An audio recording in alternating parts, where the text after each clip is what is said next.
और गलती से मैंने पॉज की जगह उसको क्लोज़ कर बटन दबा दिया था तो वीडियो क्लोज हो गया था। तो अपन रेल से लेंथ ऑफ रेल की डिस्कस कर रहे थे। तो अपन मैंने कुछ पॉइंट लिखे उसको ध्यान से देखिए। जो स्मॉलर रेल्स होती है उनके क्या जॉइंट ज़्यादा होंगे। अगर 1 किलोमीटर की बात करें, 1 किलोमीटर डिस्टेंस में बात करें तो एक अगर रेल है वो 5 मीटर की है और एक रेल है 12 मीटर की। एक इतनी बड़ी रेल है, उसके बाद दूसरी रेल है, और एक इतनी बड़ी रेल है उसके बाद दूसरी रेल है। तो इसमें क्या, इसमें गैप कम है और इसके छोटी रेल है उसमें गैप ज़्यादा होंगे। तो जो गैप जितने ज़्यादा होंगे उतनी उसकी जो जितने ज़्यादा गैप होंगे उतने ज़्यादा फास्टनेस लगेंगे, और जितने ज़्यादा फास्टनेस लगेंगे उतनी ज़्यादा कॉस्ट ऑफ कंस्ट्रक्शन है वो हाइट ज़्यादा हो जाएगी। तो ये थोड़ा महंगा बैठ जाता है। और जितने ज़्यादा जॉइंट होते हैं उतने जो ओवरऑल स्ट्रेंथ होती है एक रेल की पूरे 1 किलोमीटर रेंज में देखें तो वो कम निकल के आती है as compare to long rails. तो क्या इसको कम करने के लिए, इसको स्ट्रेंथ वगैरह बढ़ाने के लिए और कंस्ट्रक्शन कॉस्ट को कम करने के लिए हम लॉन्गर रेल्स प्रेफर करते हैं as compare to smaller rails. तो जो मैंने बताया था थोड़ी देर पहले आपको कि एक्सपेंशन हो जाता है गर्मी में, तो उसके ये भी एक कारण है लेंथ ऑफ रेल को लिमिटेशन में रखने का। तो दो पॉइंट है, length of rail restricted due to transportation limited and the expansion gap between the rails. Transportation limit ऐसे अफेक्ट करता है कि जो रेल्स होती है उसको इंडस्ट्री से ट्रैक पे लाना होता है। अगर माना अपन 1 किलोमीटर लंबे रेल तैयार कर ले इंडस्ट्री में, बगलिंग हो सकती है उसमें, समझ रहे हैं आप, बकलिंग, क्योंकि इसमें सफिशिएंट गैप नहीं है। कुछ डिस्टेंस के बाद में गैप रखना ज़रूरी है। और वहाँ से इंडस्ट्री से आपको ट्रैक पे लाना है 1 किलोमीटर लंबी जो रेल है उसको कैसे लाएंगे आप इतनी लंबी रेल को?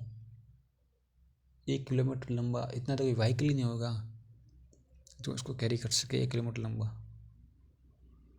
तो ये कुछ फैक्टर्स है जो उसको अफेक्ट करते हैं, ताकि जो लेंथ ऑफ रेल है वो कुछ हद तक फिक्स हो। तो ये दो स्टैंडर्ड लेंथ है रेल की। तो जो ब्रॉड गेज होता है जिसके दोनों पटरी के बीच का डिस्टेंस होता है 1676 mm, वहाँ पे जो रेल है उसकी लेंथ होती है 12.8 मीटर।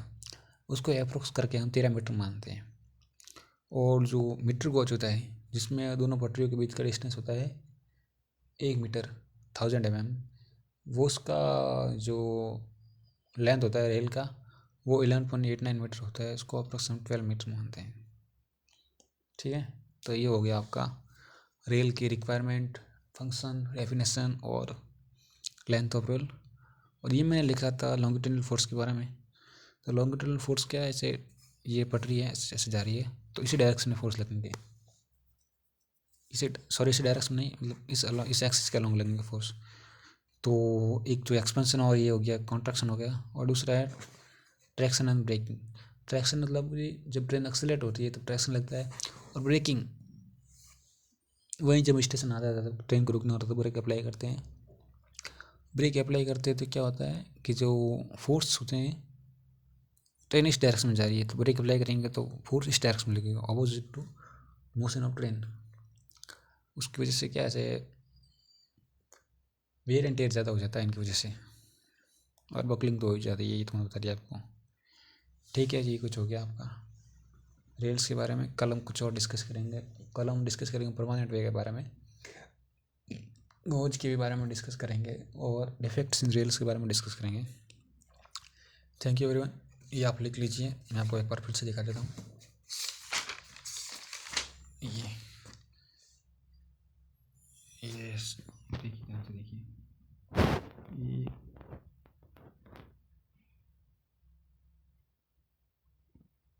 ये डबल हेडेड रेल हो गया, ये फुल हेडेड रेल और फ्लैट फुट रेल। आप हिंदी में भी लिख सकते हैं साइड में, ऐसे मैंने ये लिखा है, ऐसे आप हिंदी में भी लिख सकते हैं ताकि आपको समझ में जल्दी आ जाए।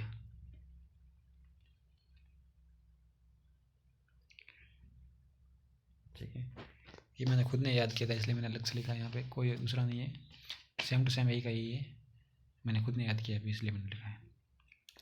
ये फंक्शंस ऑपरेल हो गए, 4 फंक्शन थे ये मैंने लिख दिए। और ये जो है लेंथ ऑपरेल होगी, इसके बारे में लिखा था ये है। ठीक है, okay, we close this video here.